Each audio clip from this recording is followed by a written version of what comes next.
이번 시간은 비율이 사용되는 경우를 알 수 있어요. 두 번째 시간이에요. 생각 열기를 읽어볼게요. 복잡한 도시를 떠나 야영을 온 준이는 한적한 농촌 생활이 마음에 들었습니다. 여기 농촌이네요. 농촌에는 소가 살고 있을 텐데 6학년 4반 친구들 선생님이 소가 어떻게 우는지 갑자기 깜빡했는데 소 어떻게 울죠? 그렇죠. 6학년 다 잘 알고 있을 거라고 생각을 합니다. 네, 계속 읽어볼게요. 그래서 조사해보니 준이가 살고 있는 지역과 이 지역의 인구는 차이가 많이 납니다.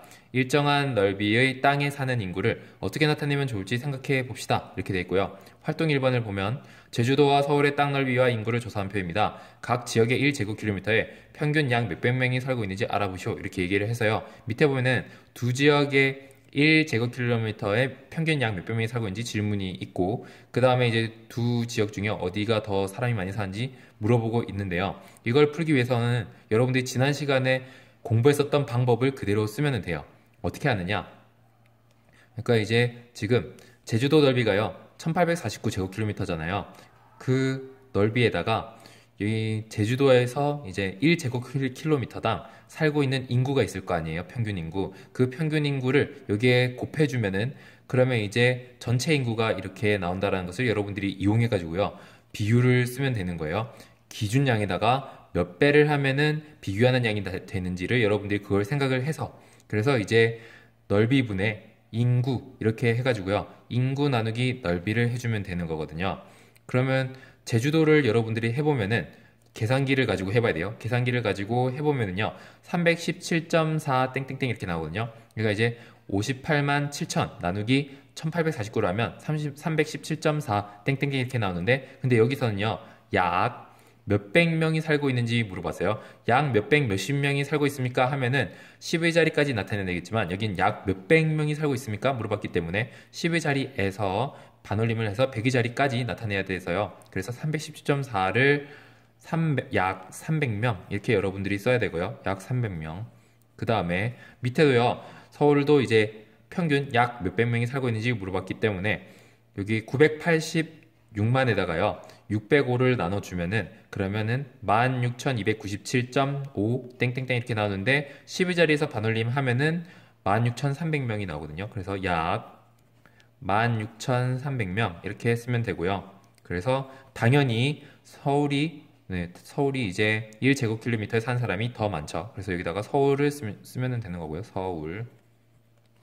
이렇게 활동 1번을 여러분들이 푼 과정이요. 밀도를 구하는 과정이었거든요. 밀도가 어떤 의미를 가지고 있는지 밑에 이 부분을 함께 선생님이랑 보도록 할게요. 1제곱킬로미터에 사는 평균 인구를요. 인구 밀도라고 하는데요. 인구 밀도는 인구 나누기 넓이 이렇게 하는 건데 비교하는 양 나누기 기준량 이렇게 해가지고 여러분들이 구한 거거든요. 예를 들어 인구 밀도는 제곱킬로미터당 500명 이런 식으로 쓰는 건데요. 읽을 때는 제곱킬로미터당 500명인데 쓸 때는요. 여러분들이 이런 짝대기 앞에서 배웠던 거랑 똑같아요. 짝대기 하고 난 다음에 제곱킬로미터 이렇게 써주면 되는 겁니다. 이걸 여러분들이 염두에 두고요. 활동 2번 넘어가도록 하겠습니다. 활동 2번을 보기 전에 여러분들 2번 문제는 이거예요. 네, 그러면 요거 빼고요. 활동 2번 필리핀의 마닐라는 세계에서 인구 밀도가 가장 높은 도시입니다. 어느 정도 높은지 서울이랑 비교해보면은 여러분들이 확실하게 알 수 있을 거예요. 표를 보고 서울과 마닐라의 인구 밀도를 알아보시오. 이렇게 얘기하고 있고요. 마닐라 서울의 인구 밀도는 약 몇백 명인지 구하라고 했는데 여기도 약 몇백 명 물어봤어요. 그러니까 10의 자리에서 반올림을 해야 됩니다. 이게 마닐라 같은 경우는 이 수에다가 이걸로 나눠주면은요. 42,853.4 땡땡땡 이렇게 나오는데 12 자리에서 반올림 하면은 약 42,900명이 되고요. 그 다음에 서울 같은 경우는 약 16,300명이 나오고요. 차이가 엄청나죠? 네. 그러면 이제 마닐라 인구에 대한 서울 인구의 비율을 구해보라고 했는데요. 그러니까 이제 마닐라 인구가 기준량이 돼서 여기다가 몇 배를 해주면 서울 인구가 되는지를 여러분들이 확인해야 되기 때문에 그래서 이제 서울 인구에다가 마닐라 인구를 나눠주면은요. 그러면 5.9가 나오거든요. 5.9 땡땡땡 뭐 이런 식으로 나오는데 이거 약 6이라고 쓰겠습니다. 약 6.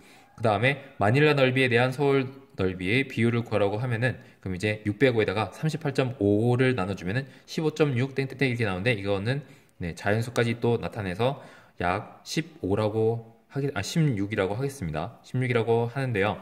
이제 서울이 마닐라보다 인구 밀도가 낮은 이유는 무엇이라고 생각합니까? 이렇게 됐을 때요. 그러니까 지금 마닐라 넓이가 그러니까 서울 넓이가요. 마닐라에 비해서 약 16배나 높은데, 근데 인구는요. 서울 인구가 마닐라 인구에 비해서 약 6배가 높기 때문에, 그래서 이제 서울이 마닐라보다 인구 밀도가 낮은 거거든요. 그렇게 여러분들이 정리를 하면 되는 겁니다. 그러면 마무리 부분을 여러분들이 풀고 난 다음에 그 다음에 이제 다시 여러분들이 재생을 해서 확인을 해보도록 하세요. 네, 자, 다 풀어봤죠? 그러면 우리나라와 주변국들의 인구 밀도를 비교해보라고 하는데요. 우리 주변국인 일본과 중국을 가지고 이제 비교를 하는 건데요. 인구에다가 넓이를 나눴을 때 어떻게 나오냐면은 이제 우리나라 대한민국 같은 경우는 492.5 뭐 점점점 이렇게 나오고, 그 다음에 일본 같은 경우는 이렇게 나오고, 중국은 이렇게 나오거든요. 그래서 각 국가의 인구 밀도는 약 몇백 명인지 구하시오 이렇게 했으니까요. 여기서도 몇백 몇십이 아니라요. 여기도 몇백 명인지 물어보기 때문에 10의 자리에서 반올림을 하면요. 우리 대한민국 같은 경우는 500명, 약 500. 그 다음에 일본은 약 300. 그리고 중국은요, 약 100. 이렇게 나타낼 수 있어가지고요. 그래서 인구 밀도가 높은 순서대로 국가를 써보면은 이제 우리나라가 1등, 2등, 3등 순서대로 이렇게 쓰면은 되겠네요. 네, 수고하셨습니다.